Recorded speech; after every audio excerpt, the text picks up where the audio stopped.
Boletim Coppola.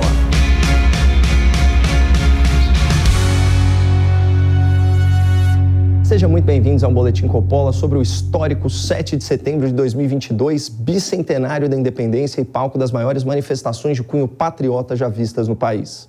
Mês passado, do alto da sua torre de marfim, com a cabeça lá nas nuvens e os pés longe do chão, o ministro do Supremo Tribunal Federal, Dr. Luiz Roberto Barroso, lançou uma previsão sinistra. Segundo ele, o 7 de setembro poderia, aspas, mostrar o tamanho do fascismo no Brasil. Dito e feito, ontem as ruas deram a resposta a Barroso. O fascismo no Brasil tem o tamanho da sua criatividade, que pode ser imensa, mas que, graças a Deus, ainda pertence ao reino do sonho e da fantasia. Nesse fascismo imaginário do STF, da velha imprensa e da esquerda brasileira, faz todo sentido adotar medidas de segurança draconianas contra crianças, contra idosos, contra mães e pais de família em uma celebração cívica. Eles querem rezar o Pai Nosso? Coloquem-nos sob a mira treinada de atiradores de elite. Eles querem cantar o hino nacional? Então proíbam que as suas bandeiras tenham hastes. Eles querem celebrar seu presidente eleito, que seja um imenso sacrifício físico com quilômetros de caminhada. Triste do país em que rezar, cantar e celebrar são tratados pelas elites como atos antidemocráticos. Antidemocrática, essa sim, foi a postura dos chefes do Poder Legislativo e Judiciário, os senhores Rodrigo Pacheco e Luiz Fux, que se ausentaram das comemorações oficiais do bicentenário da independência. O jornalismo militante, vassalo da oposição, tratou de envelopar essa injustificada ausência à sua maneira. Pacheco e Fux procuram se distanciar de Bolsonaro. Essa narrativa não cola. Afinal, embora politicamente distantes, já os vimos fisicamente juntos, de forma protocolar, em muitas outras ocasiões. Mas eram eventos com público reduzido, ambiente controlado, plateias amistosas, para não dizer plateias amestradas. A explicação mais plausível parece ser outra. Será que o senador Pacheco e o ministro Fux estavam com medo do julgamento das multidões? Será que temiam as vaias desse povo que, aos milhões, reza, canta e celebra seu patriotismo pacificamente?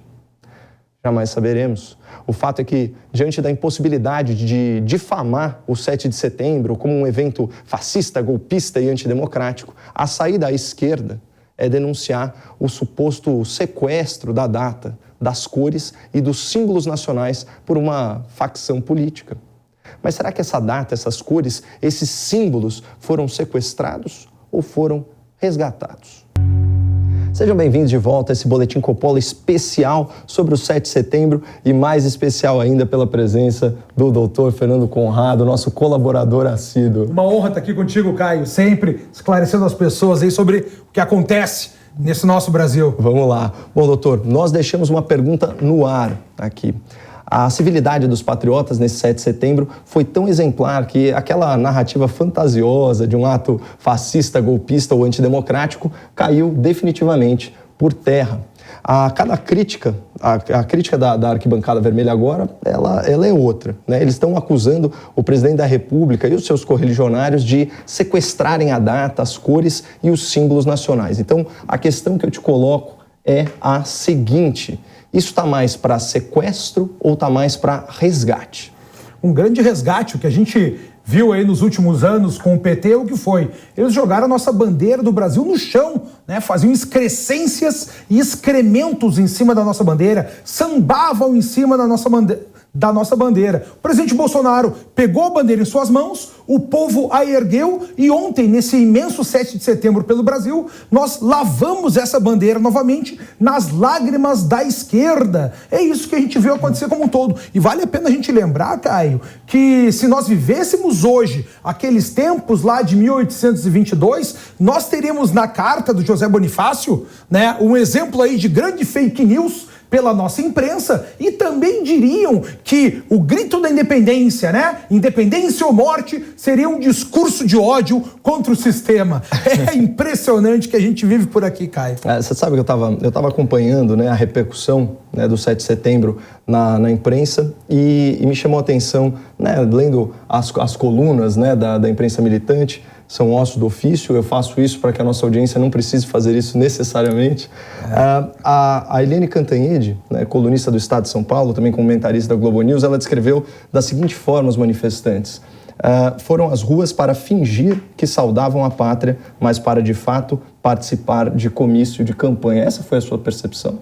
Não, mas o que a gente tem que ver de maneira muito clara é que o presidente Bolsonaro, lá no evento que nós tivemos de independência, ele permaneceu quieto, não fez discurso nenhum. Depois o presidente foi às ruas, e todo o povo que foi à rua, de maneira ordeira, né? A Yasmin Costa, onde estava fazendo a cobertura aqui na Jovem Pan, comentou de maneira ordeira, nada aconteceu lá em Brasília, nem sujeira no chão tinha. No Rio de Janeiro, mesma coisa, nenhuma grande comoção ilegal aconteceu. E um ponto que a gente tem que levar e deixar muito claro, que o povo foi à rua ontem para celebrar a nossa independência, mas pedir uma nova independência, a independência dos abusos da nossa Suprema Corte, que tem inquéritos inquisicionais contra o povo, pedir também a nossa independência dos roubos do PT, que nos roubaram mais em bilhões do que a própria coroa portuguesa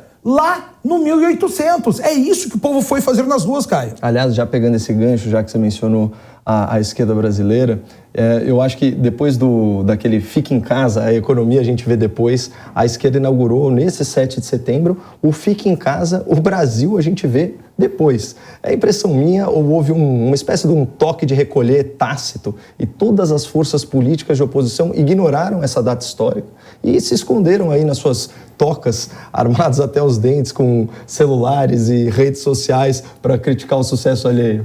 Não é nem um toque de recolher tácito que aconteceu. O que aconteceu é a bigorna da realidade. A esquerda não tem mais uma potência popular como já teve em tempos anteriores. Agora é uma bolha de narrativas e fica um ali batendo palma pro outro, mas que não condiz com a realidade. O que a gente viu ontem foi o povo todo na rua. E o mais impressionante, essas pessoas que assinaram a cartinha da democracia, nenhuma delas saiu para bater palma ao ver o povo na rua pedindo modificações, pedindo um Brasil diferente. A gente viu todo mundo da esquerda ontem fazendo o quê? Xingando no Twitter. Eu não vi Lula na rua com seus apoiadores, não vi Ciro na rua com uma imensa gama de apoiadores, nenhuma dos outros concorrentes aí. O Ciro, só fazendo um parênteses, ele se encastelou na cidade histórica de Ouro Preto, foi sob pretexto de que ali era um local simbólico dos inconfidentes, caso houvesse aí uma ruptura, né, do sistema político. Olha a loucura, né? O que a gente tem que deixar claro para as pessoas que a gente viveu aí 3 semanas longas de uma grande narrativa de violência, né? E por conta dessa narrativa de violência da esquerda, teus direitos foram cerceados. Fachin rasgou o decreto das armas, enquanto o STF comprou granadas, comprou morteiros, comprou pistola, comprou munições e colocou snipers em toda a esplanada, mirando contra a população que foi lá para celebrar suas escolhas políticas e também a nossa independência. Bem colocado, né, Conrado? Se esse era o pretexto, então o mínimo, né, que o juiz deveria fazer, o juiz Fachin deveria fazer, era reverter a sua decisão, porque ela era toda baseada nesse contexto de violência política, suposta violência política no futuro, né? O nosso Minority Report à brasileira. Mas aí, só para a gente fechar, eu queria exibir para você, para a nossa audiência, claro, o trecho do discurso do presidente que mais gerou repercussões negativas entre a imprensa militante e os influenciadores da esquerda. Podemos fazer várias comparações, até entre as primeiras damas. Não há o que discutir. Uma mulher de Deus, família e ativa na minha vida. Não é ao meu lado, não. Muitas vezes ela está na minha frente. E eu tenho falado para os homens solteiros, para os solteiros que estão cansados de serem felizes: procure uma mulher, uma princesa, se casem com ela, para serem mais felizes ainda.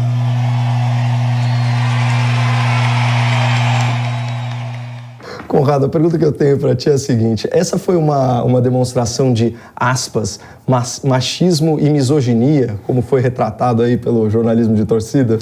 Não, o presidente aí fez, obviamente, que ele tem as suas brincadeiras, muitas vezes até mesmo infantis, mas o que a gente viu aí é uma grande alegria conjugal e todo mundo bateu palma, porque o povo quer isso, quer ser feliz, quer amar, quer ter o coração cheio, e ele traz com exemplo, né? Inclusive batendo palma pelo amor que ele tem à sua esposa, que carrega sempre ao lado e muitas vezes à frente, que vem tendo aí discursos fortes e discursos muito claros à população, mostrando o seu carinho e a sua atenção também pelo público feminino. Isso aí conta muito durante essas eleições. Você sabe, Conrado, que esse é um caso clássico da pior interpretação possível. Você pegar essa frase, pessoal, e transformar isso num ícone do machismo e da misoginia, quando é o oposto. Ele fala de uma mulher que anda não só ao lado dele, mas à frente dele. Aliás, essa primeira-dama, né, que está sendo impedida pelo Partido dos Trabalhadores de trabalhar mais ativamente na campanha do presidente da República. E não só isso, a gente sabe que a campanha petista deu ordem expressa, né, para a mulher, para a esposa do Lula,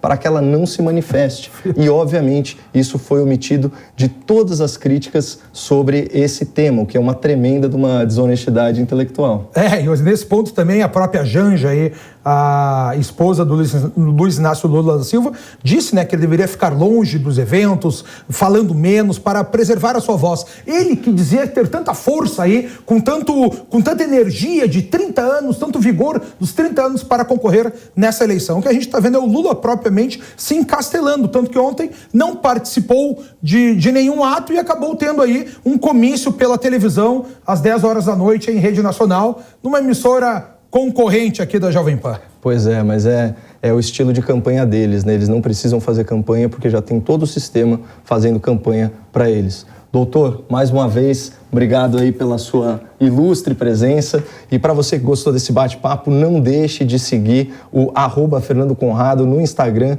e no Twitter. Muito obrigado, fiquem com Deus e parabéns aos patriotas pelo belíssimo 7 de setembro. Abraço forte a todos.